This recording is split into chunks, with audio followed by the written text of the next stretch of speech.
是快乐的小光头，但是今天的话题并不是关于快乐的，对，它就是关于我太太已经确诊并且在治疗的抑郁、焦虑这两个症状。我们都觉得呢，通过这样的夫妻对话，把它公开，有助于她自己的疗愈。那通过今天的视频您可以看到我太太是如何从拒绝就医到确诊治疗，在这10多年的过程中，病情如何一步一步的加重。您呢也会了解到我们如何从2个人即将在上海离婚，家庭面临破碎的边缘，到现在开始自救，现在过得还不错。你也可以看到我太太她如何从觉察、正视到处理她所碰到的压力源，她如何面对原生家庭，她如何面对孩子，如何面对我。你也将了解我太太如何对病症从否认、羞耻以及愤怒这样的情绪中走出来。那这一切的一切和大马又有着怎么样千丝万缕的联系？我们如何从落地移居到确诊，到在大马接受治疗？而我为什么又说不是我们住在马来西亚，而是要让马来西亚住到我们的心里？这为什么极其重要？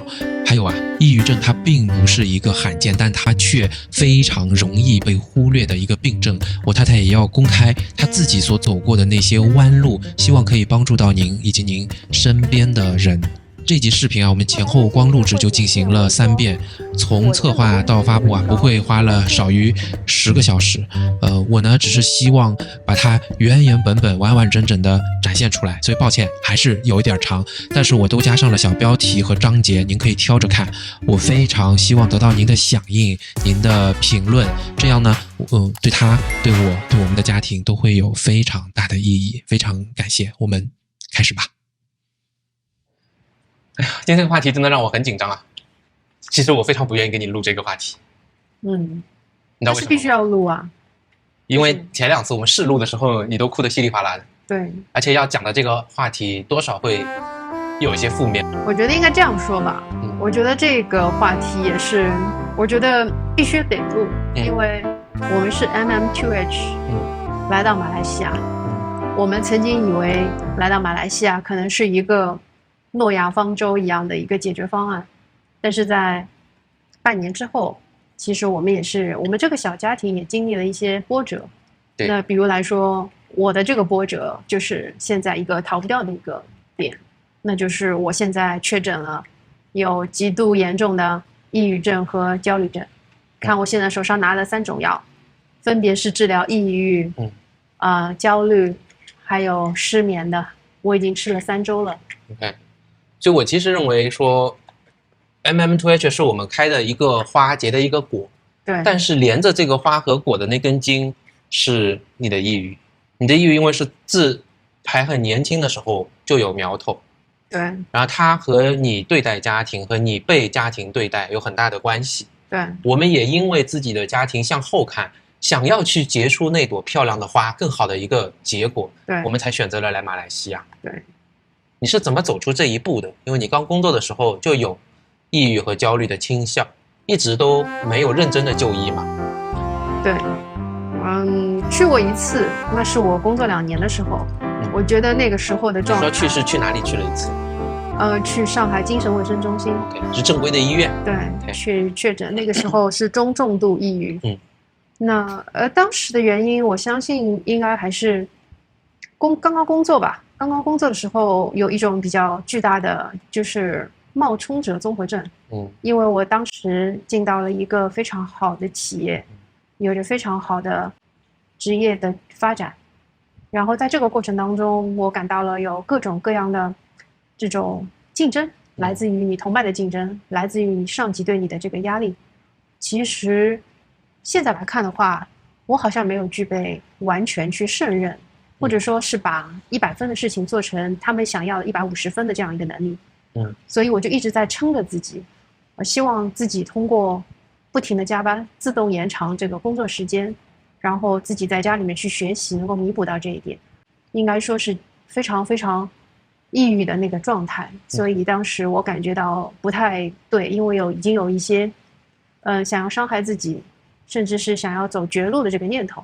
那个时候就去了精神卫生中心。所以当时的那个表面现象是工作，我听上去工作涉及到工作的能力还有人际关系，对，那工作的背后是压力。对，你当时看，你发现说自己所有的压力源泉都是来自于这个工作，还是还会有其他的源头？其实和心理医师谈完之后，心理医师给我的诊断是，我因为家庭从小的教育，我是不能够正确的认识自己的价值，我的价值是通过别人对我的反馈，我才能够明白说自己是怎样的一个人。所以在工作上面，我碰到了这些挫折，所以很少受到一些肯定，或者说受到的肯定不那么多。这部分想说是家庭给到长久带来的负面影响。对，所以那个医生还当时把我支开之后，跟我妈妈聊了很长一段时间。对，那个时候有这2个源头，但那时候我们还没有孩子，就还压力源还比较小，相比较起来。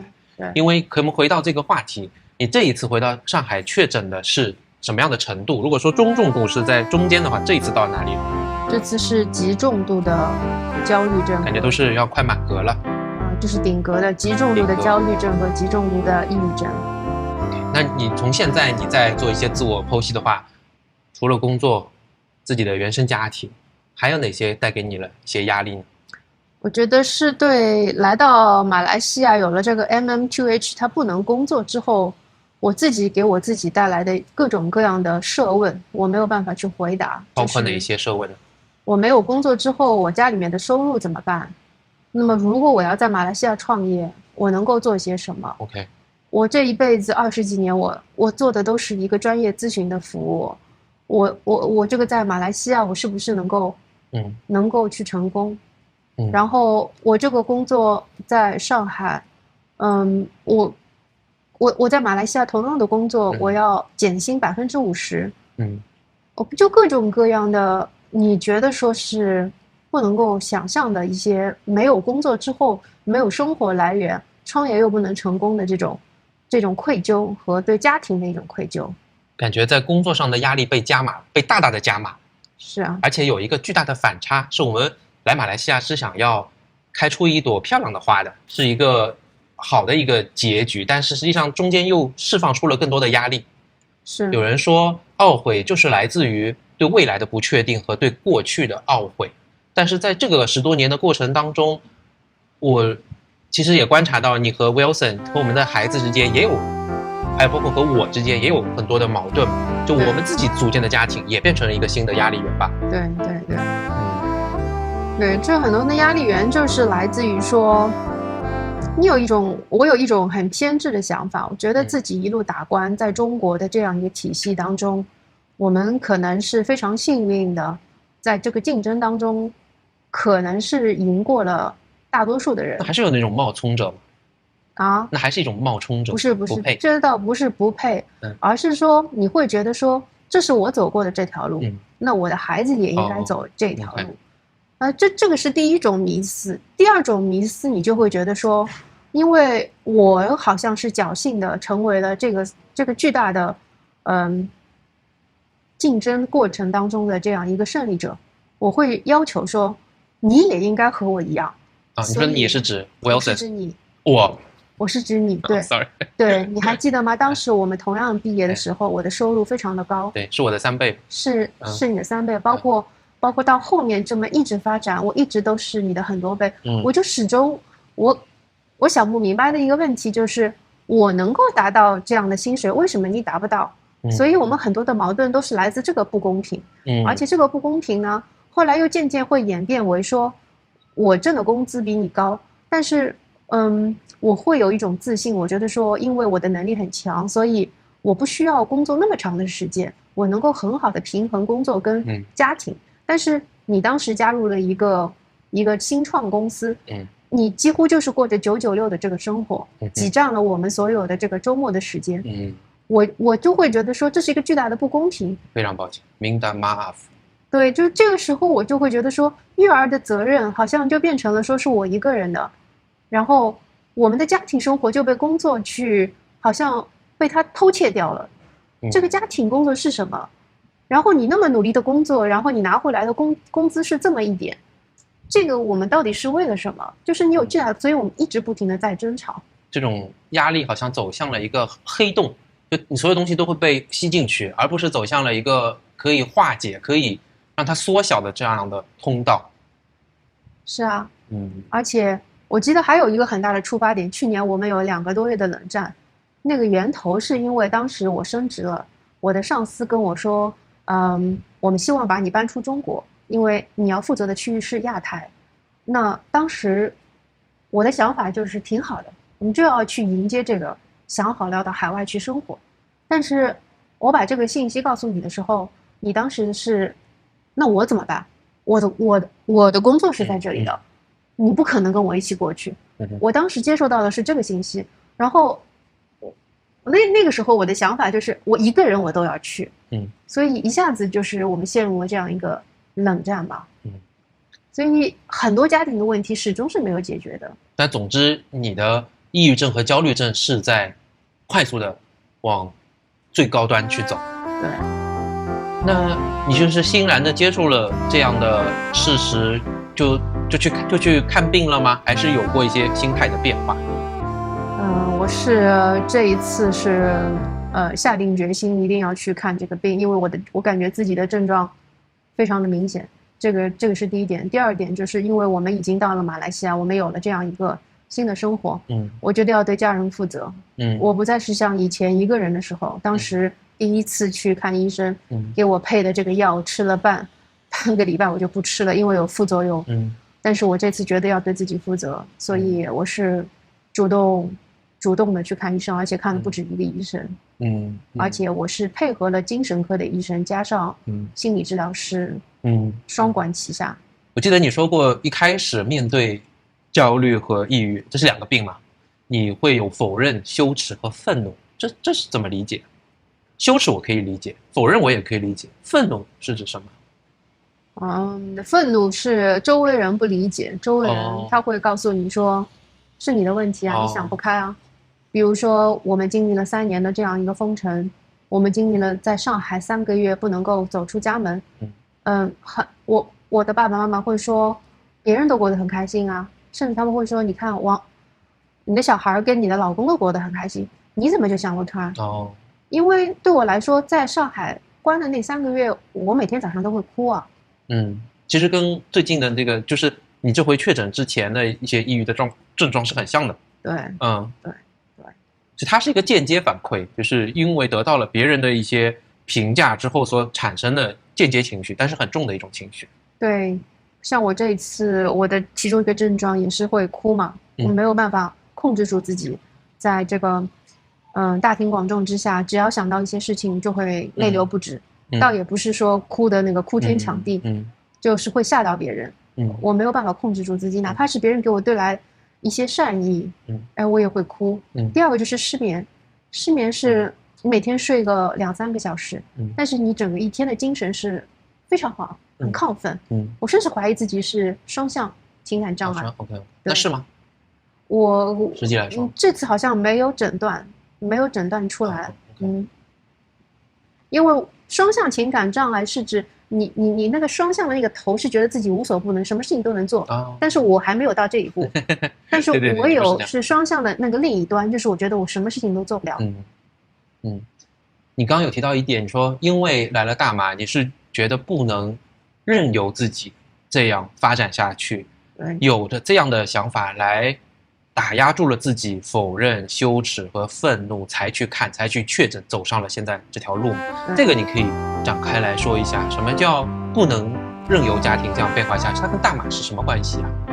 我觉得一开始的时候我们都想清楚了，来大马的决定是说，哪怕要裸辞，也要来走这条路。我践行了吗？对，那对我来说的话，我还是比较幸运，当时我们并没有最后走到裸辞这条路，所以我像候鸟一样，其实每隔几周就要飞回上海，做一些工作，去做这个工作，所以我还是很贪心的想有这样一份收入也好，能够为家里做一点贡献。但是我渐渐的发现说，真的是来了大马，可能太幸福了，离开你们是一个重大的一个心理上的负担，很难受，非常的难受。而且因为在上海我们已经没有家了嘛，我就住在爸爸妈妈那里。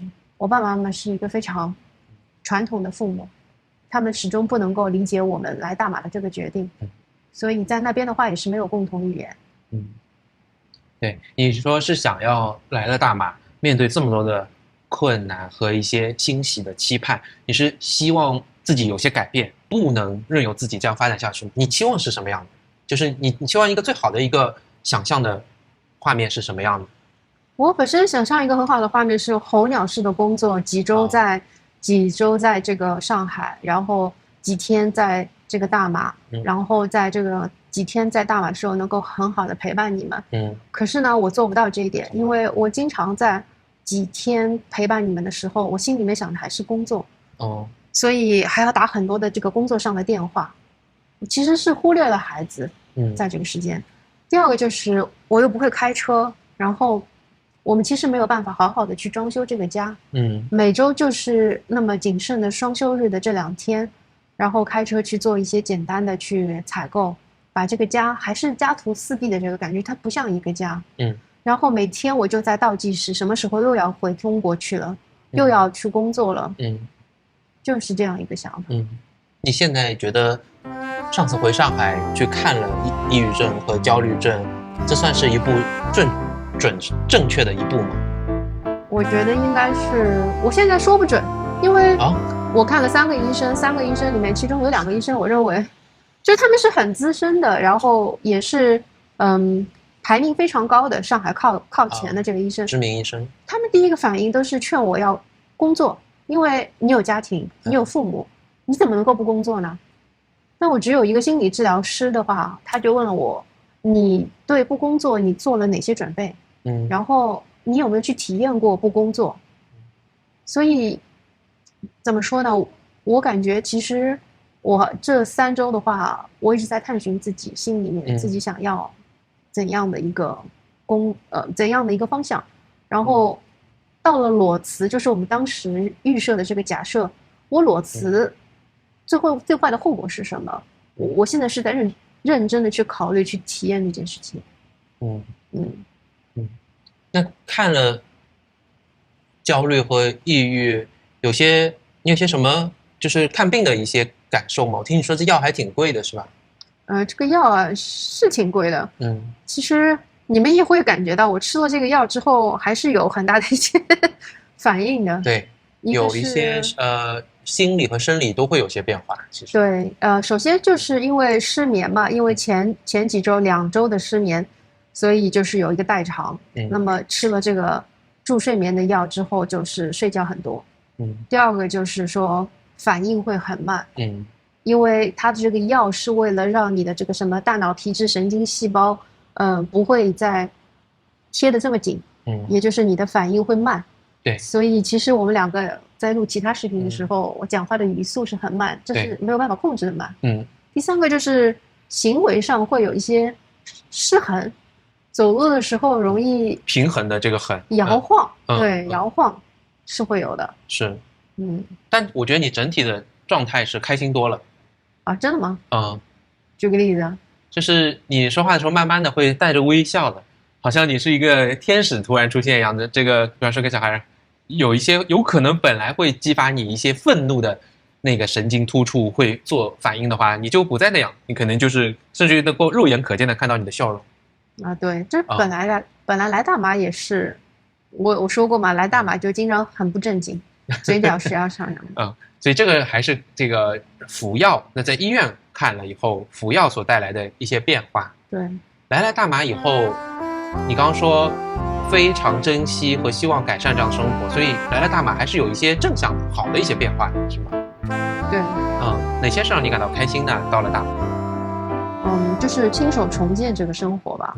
我们把这个家从无到有，是我们一点一点问了20-30个 agent 把它找回来的。这只是租房而已，这一个事情。对，然后我们把家具一件一件买起来，我们有了自己的车，然后孩子喜欢这个学校，教育，出行，我们本来碰到的困难，想要解决的还有被更少的管束，对，想要摆脱工作带给我们的那种桎梏和枷锁，对，还有就是你有机会去实践《富爸爸穷爸爸》里面的这样的一个生活。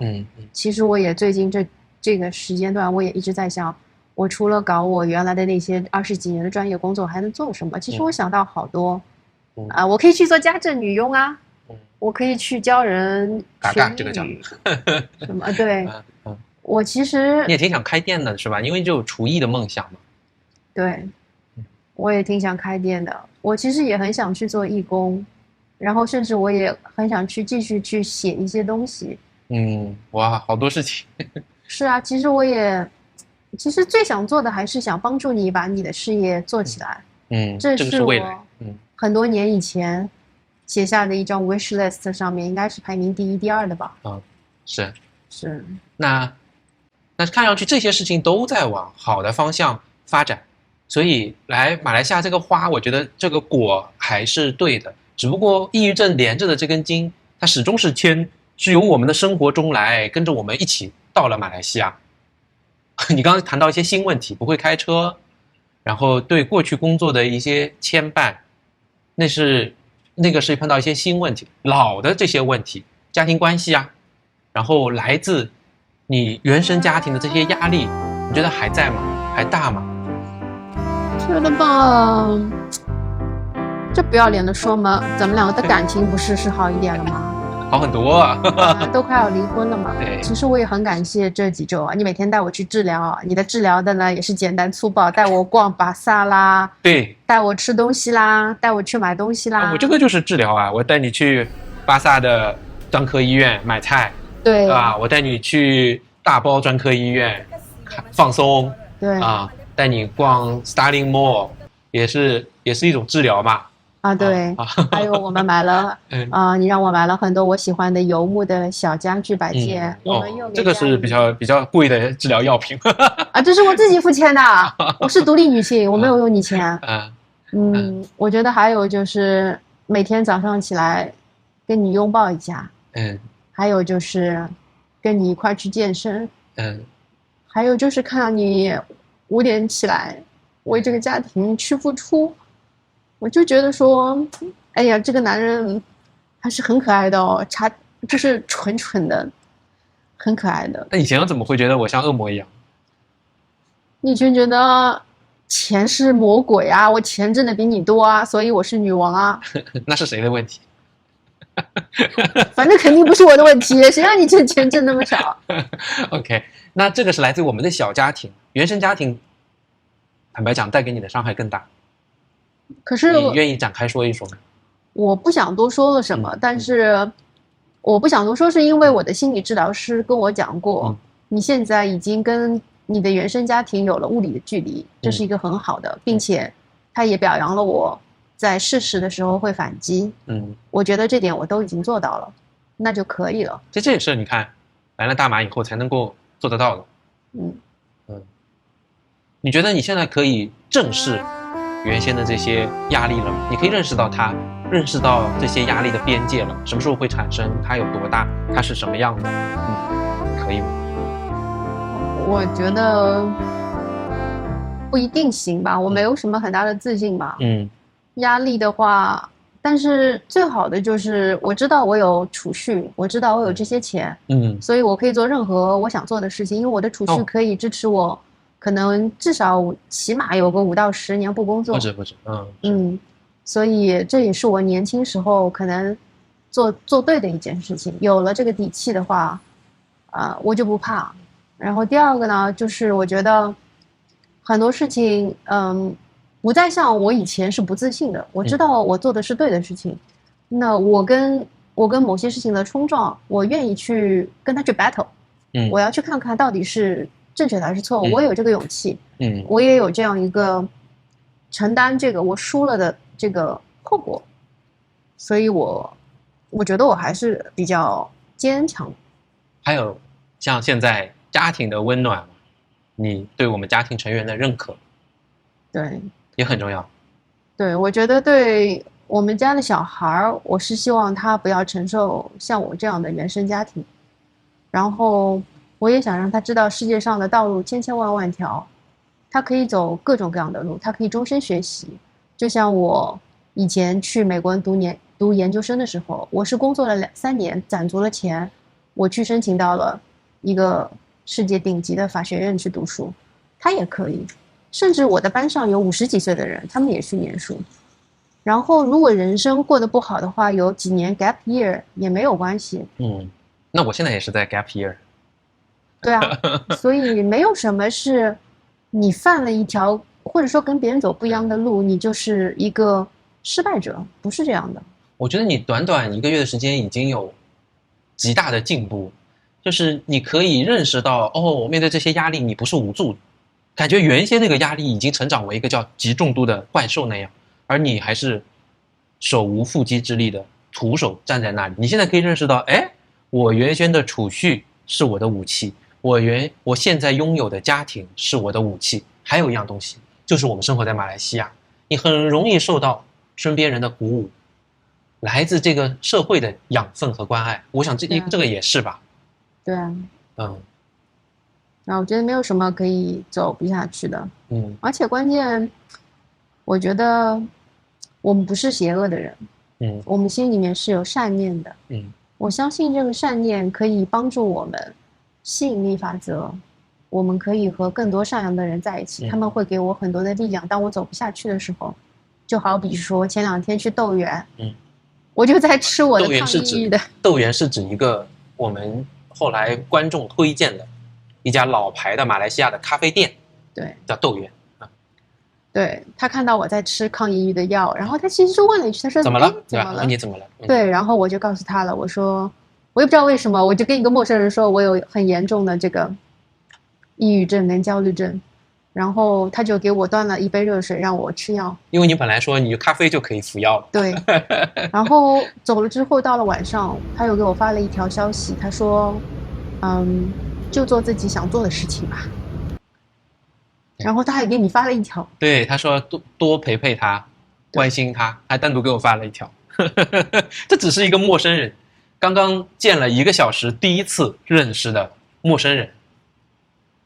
对啊，所以你应该要有更大的信心嘛。对。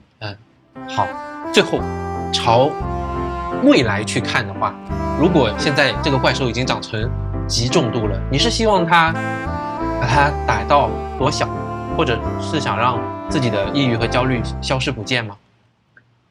没有，我觉得我要跟他共处啊。因为我有看书啊，我有自救过半年啊。有用吗？自救？就是因为没有用。我看了好多书，看了好多心理学的书，我觉得我要和他共处。因为焦虑和抑郁其实从另外一个程度上来说的话，它是一个好的东西，它会帮助你不要去盲目乐观。是的。它会让你去想，凡是出现这坏后果，你有没有一个预案？所以我要和他相处。是。所以有的时候会就是顺着这个思路去捋清楚某一个事情它会出现的后果是什么，制定好这个就可以了。但是呢，不要太过沉醉在这个里面，因为焦虑它的本质是你丝毫不去计算这个最坏可能发生的可能性。你去忽略它，你认为它是100%要发生的。所以我们要想清楚，它不一定会发生。然后第3个就是要积极的去找如何去让它不要发生的这些行动计划，让它扼杀在摇篮里面。抑郁的本质是什么呢？你刚说焦虑是忽略了发生的概率来放大对未来的恐惧嘛？对。抑郁呢？抑郁的本质是对事情就是提不起興趣。OK， 所以叫 depressed 是吧？还有就是对自我评价是非常低的。是不一样。OK， 借助这些工具，我觉得你刚刚有讲到药物，但光有药物应该还是不行的。对啊，还需要2条腿，他还需要心理咨询师。对，他能起到一些什么作用？你现在已经有一个医生在帮你。对。我有个心理咨询师，我觉得我当然现在还在只是2次的这个接触。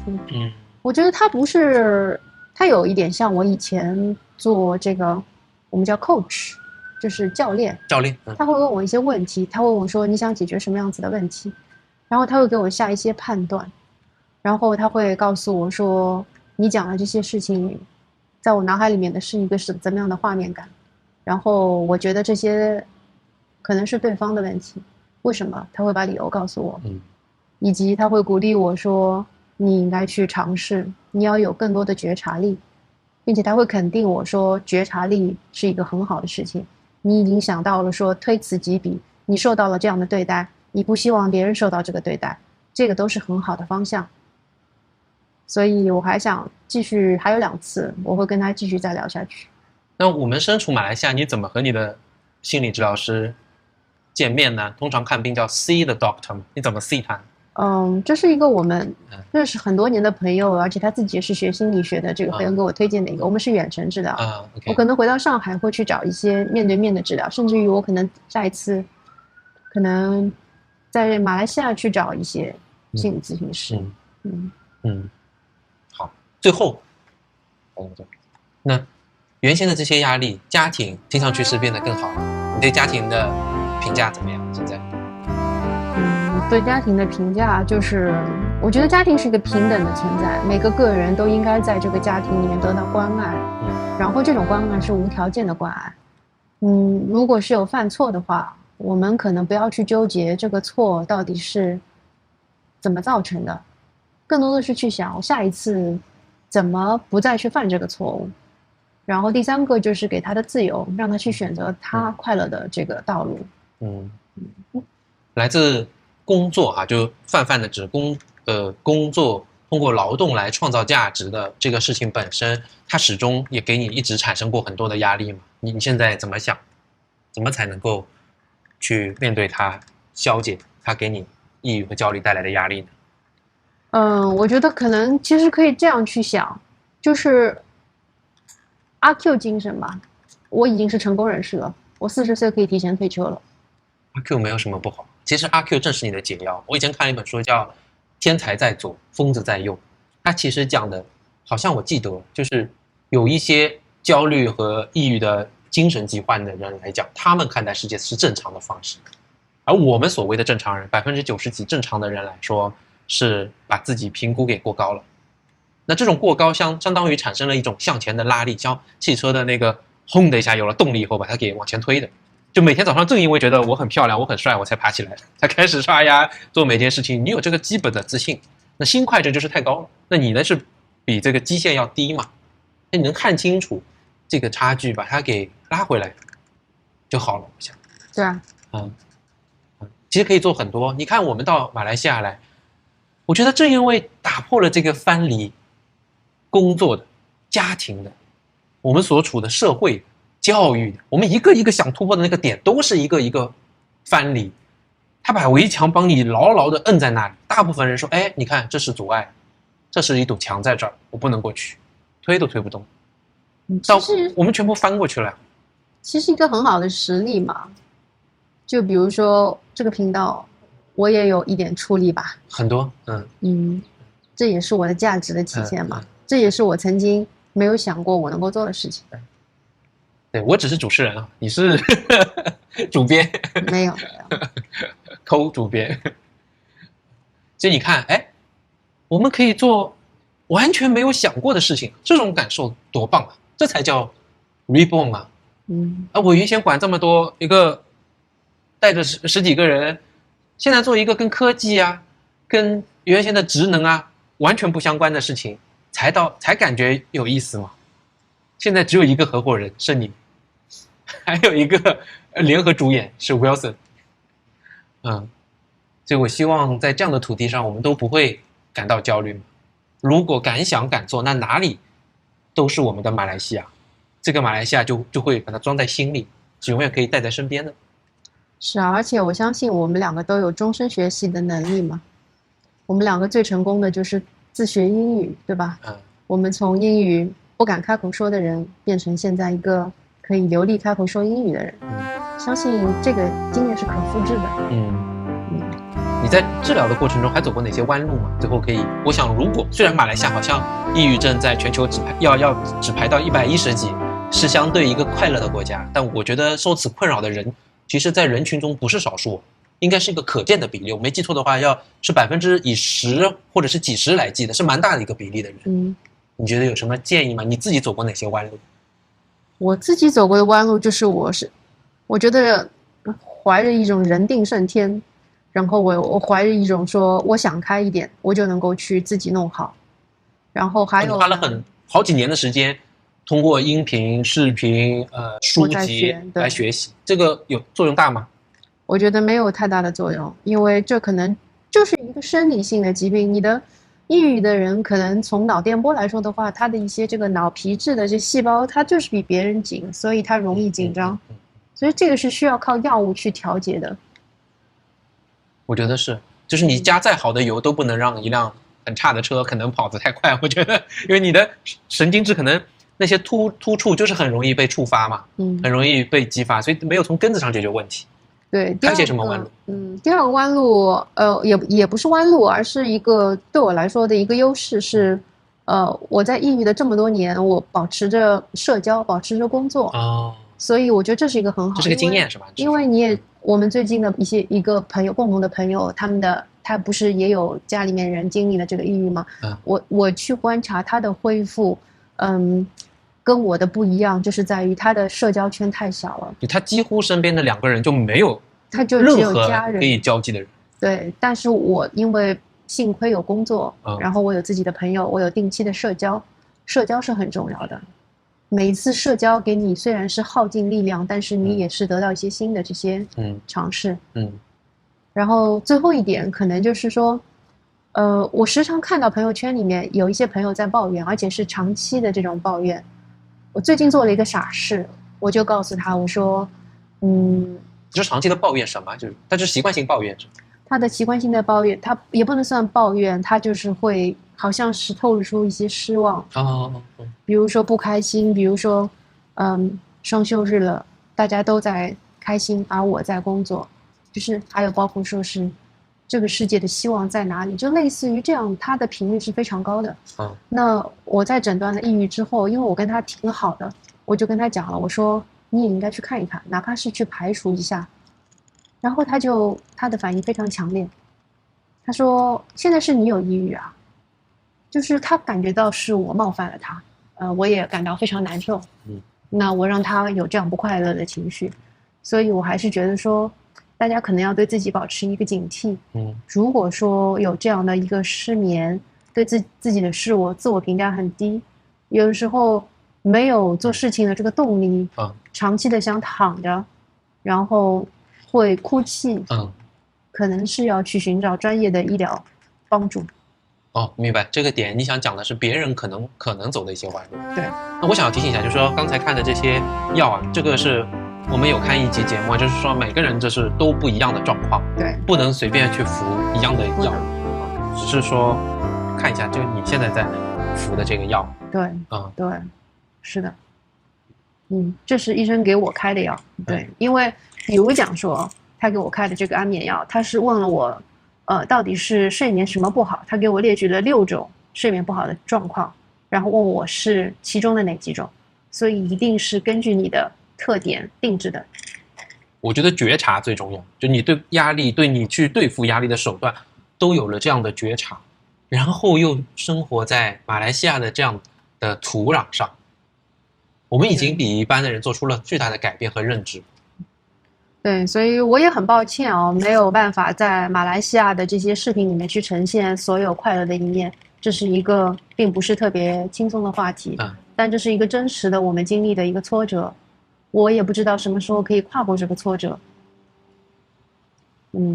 但是我想这是一个真实的表达，我相信，希望如果将来有人跟我一样遇到过这种自责，对于失去工作的一种恐慌，也许可以给到你们一些我的这些经历，给到你们一些帮助，可以帮助到一些观众。